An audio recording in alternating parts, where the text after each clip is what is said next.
Eu abri caixinha de Instagram lá perguntando qual small caps vocês queriam que eu analisasse e a Irani foi uma das primeiras sugeridas. Eu tenho certeza que essa sugestão não foi por acaso, porque essas ações já se valorizaram um pouco mais de 40% nos últimos 12 meses. E aí, como prometido, nós vamos dar uma olhada rápida nessa empresa para entender o que está acontecendo.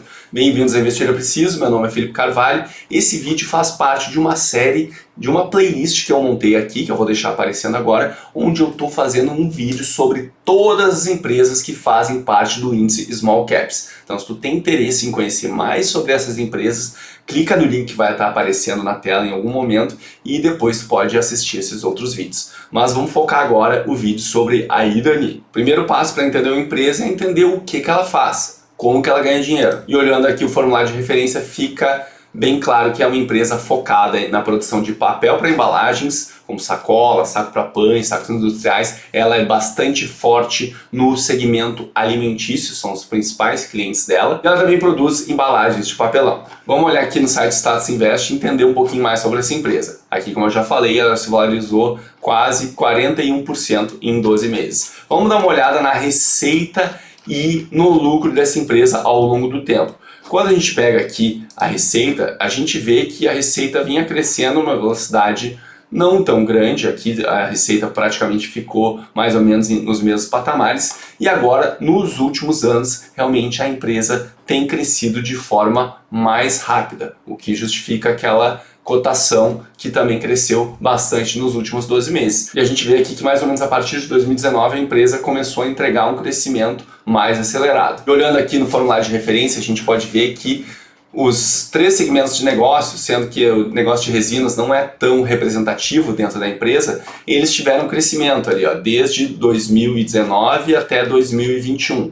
Teve um crescimento bem interessante. Olha aqui, a receita líquida na empresa em 2019 era abaixo de 1 bilhão, abaixo de 900 milhões na verdade, e aqui em 2021 ela já passou para mais de 1,5 bilhão. Para ser mais preciso, 1 bilhão 605 milhões 834 mil foi a receita líquida da empresa em 2021. Então a gente vê que realmente ela tem apresentado um crescimento mais forte nos últimos anos. E se tu já conhece algumas outras empresas da Bolsa, é normal que daqui a pouco tu vai começar a se perguntar: beleza, mas essa empresa parece que trabalha também mais ou menos no mesmo segmento que a Klabin. Como que será que ela se compara com a Klabin? E a gente já vai dar uma olhada nesse ponto olhando um gráfico que a própria empresa trouxe aqui dentro do formulário de referência dela. Ó, a Klabin é a empresa em vermelho aqui, ó, tá mostrando a evolução do mercado brasileiro de papel ondulado. Esse percentual aqui é basicamente a participação de mercado. Tu vê que a Klabin ela é disparado a líder nesse segmento, enquanto que a Irani ela é menorzinha aqui, ó. Ela tá aqui nessa linha verde mais embaixo e ela ganhou participação em alguns anos, mas não conseguiu chegar a subir de posição em relação às outras concorrentes. Então a gente pode ver que a Klabin ela é muito mais estabelecida, enquanto que a Irani é uma empresa muito menor e sim ela tem entregado resultados interessantes nos últimos 5 anos. E para fazer essa comparação de novo, vamos voltar aqui para o Status Invest. Eu botei já a Klabin aqui para a gente comparar alguns indicadores. Por exemplo, quando a gente faz Dividend Yield, a gente pode ver que as duas empresas têm indicadores bem semelhantes e são acima da média do setor. Quando a gente faz a comparação de preço sobre lucro, esse indicador não é muito bom para esse tipo de empresa, especialmente para a Klabin, porque ela tem uma dívida grande em dólar. E aí sempre que tem variação do dólar, ela tem que reconhecer essa variação nas suas demonstrações financeiras. Então muitas vezes a empresa ela até pode ter tido lucro, mas por causa desse reconhecimento que a dívida ficou maior em função de uma variação do dólar, ela pode vir a apresentar prejuízo lá na DRE. Em vez de ser lucro, passa a ser um prejuízo nas suas operações, mesmo que essa dívida não seja algo que ela tem que pagar agora. Ela vai pagar muitas vezes anos para frente e o preço do dólar vai ser muito diferente do que o preço está sendo cotado hoje. Então essa variação ao mercado vai acontecer ainda algumas vezes. Então muitas vezes olhar o resultado operacional desse tipo de empresa que tem dívidas atreladas em dólar é mais interessante. Quando a gente olha a dívida, a gente pode ver que a Irani realmente é uma empresa que está bem menos endividada do que a Klabin. Também a Klabin tem projetos bem maiores do que a Irani. E quando a gente vai dar uma olhada em margem, a gente pode ver que a Klabin tem margens superiores à Irani, tanto em termos de margem bruta como em termos de margem líquida. E quando a gente vai olhar o retorno sobre o equity, o retorno sobre o capital dos sócios, a Klabin é muito superior, mas quando a gente compara o retorno sobre o capital investido, ou seja, o capital dos sócios mais o capital das dívidas, a gente vê que a Irani tem entregado um resultado melhor recentemente do que a Klabin. E antes de concluir aqui o que eu acho da empresa, eu queria te pedir, se tu está gostando do conteúdo, se tu gostou aqui do canal, clica para se inscrever, não dói nada, já me ajuda a bater minhas metas de 2023 e compartilha esse vídeo com mais pessoas, assim tu ajuda o YouTube a entender que esse conteúdo é relevante e quanto mais o canal cresce, mais eu consigo trazer mais vídeos aqui para vocês. Muito obrigado pela ajuda. Olha, eu confesso que essa está sendo a primeira vez que eu estou olhando a Irani, porque eu já tenho Klabin na minha carteira, então eu nunca cheguei a fazer uma análise mais aprofundada sobre a Irani. Eu estou fazendo aqui essa análise até um pouco rápida para esse vídeo aqui, para vocês entenderem qual é a situação da empresa, se a empresa é interessante para tu pensar em considerar a colocar ela na tua carteira. E vamos dar uma olhada em mais alguns pontos. Ó, a Irani é uma empresa que está com uma dívida controlada. Ali, a dívida dela,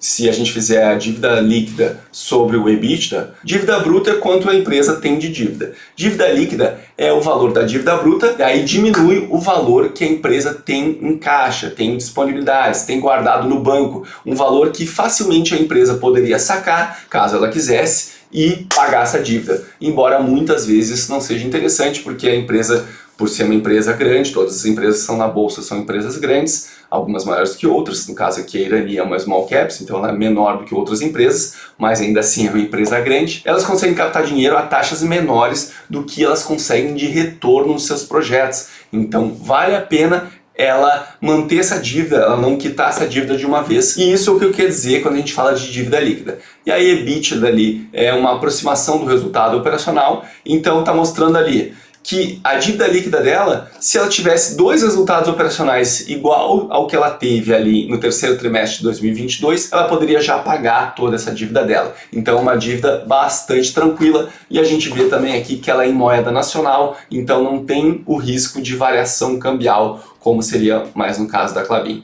E como eu falei para vocês, a maior parte dessa dívida também é de longo prazo, então não é algo que vai estar assustando a empresa no curto prazo. E esse gráfico aqui é bem interessante, e seria interessante se mais empresas também apresentassem esse gráfico, porque justamente está mostrando aqui, ó, em cima, em verde mais clarinho aqui, qual que é o retorno que a empresa consegue dos seus projetos. Então, do capital que os sócios colocaram, mais o capital que ela pega emprestado, qual o retorno que ela consegue desses projetos. E aqui embaixo está o custo médio da sua dívida. Como eu falei para vocês, muitas vezes as empresas conseguem custos de dívidas bem baixinhos. Possivelmente tu, como pessoa física, não conseguiria, às vezes, um custo médio tão baixo como uma empresa desse tamanho, desse porte. E aí a gente já pode ver aqui, ó, se eu pego uma dívida e o custo dessa dívida é 9%, e eu tenho projetos que me entregam acima de 20%, vale muito a pena eu ter dívida. Claro que sempre tem que saber controlar essa dívida para não deixar ela sair fora do controle.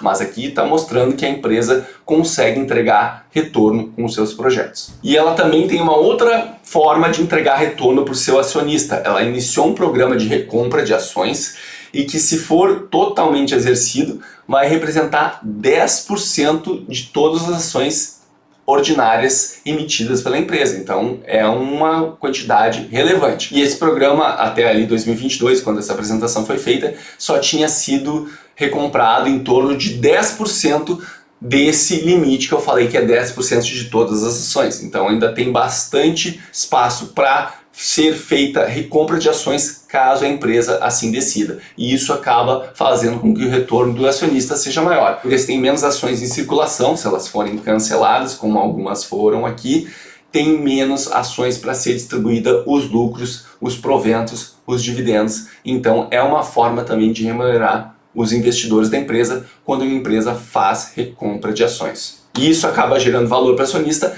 desde que o preço que essas ações sejam recompradas pela empresa, teoricamente, sejam abaixo do valor justo que essas ações valem. E a empresa também está numa fase de melhorar os seus processos, deixar eles mais eficientes. Ele tem o que ele chama aqui de plataforma Gaia, que são várias ações para tentar deixar a empresa mais eficiente e com uma maior capacidade de produção. Aqui, ó, tem Gaia 1, Gaia 2, expansão, Gaia 4, Gaia 5, ganhar 4, ganhar 5, ganhar 6. Então são vários estágios desse projeto ambicioso para tentar fazer com que a empresa tenha melhores resultados no futuro. A gente pode ver aqui que o investimento para fazer esses projetos é um investimento quase na casa de 1 bilhão. E a maior parte desse investimento acabou já sendo feito até ali setembro de 2022, mas ainda tem uma parcela em torno de 200, 300 milhões que deve ser feito nos próximos anos. E aqui está mostrando o percentual de execução desses projetos e o cronograma. A gente pode ver aqui em 2023 ainda vai ter, 2023, 2024 ainda vão ter alguns projetos que vão estar sendo implementados, o que vai exigir algum investimento por parte da empresa, apesar da maior parte do investimento a gente já viu que ficou no passado. Quando a gente compara a Klabin com a Irani, a gente pode ver que a Irani é uma empresa menor, com um mix de produto menos diversificado que a Klabin e que tem entregado um resultado interessante nos últimos anos. Parece que ela teve uma melhora dentro das suas operações, que nos últimos anos ela conseguiu entregar um resultado melhor do que ela vinha entregando no passado. Claro que a gente tem que ter noção que com a pandemia teve um aquecimento maior desse setor de embalagens, porque muitas compras acabaram sendo feitas online, o que demanda mais embalagens, mais caixa de papelão do que anteriormente. Então pode ser que nos próximos anos esse crescimento não consiga ser feito nessa velocidade. Entre as duas, talvez a Klabin seja um investimento mais seguro, porque é uma empresa maior, é uma empresa que já tem mais de 100 anos de história, é uma empresa que tem uma carteira mais diversificada, mas a Irani parece que está fazendo seu dever de casa, é uma empresa menor, caso tu queira investir numa empresa que é menor, tem menos pessoas olhando e teoricamente pode ter um potencial maior entre o valor justo dela e o valor que tu paga. É uma empresa que realmente vale a pena tu estudar com mais calma, caso tu queira diversificar a tua carteira nesse setor. Então se tu quiser correr um pouquinho mais de risco, investir numa empresa que não tem tantas pessoas olhando, eu sugiro que tu dê uma olhada na Irani. Comenta abaixo o que tu achou dessa empresa. Lembre-se que investir é preciso. Um grande abraço e até a próxima.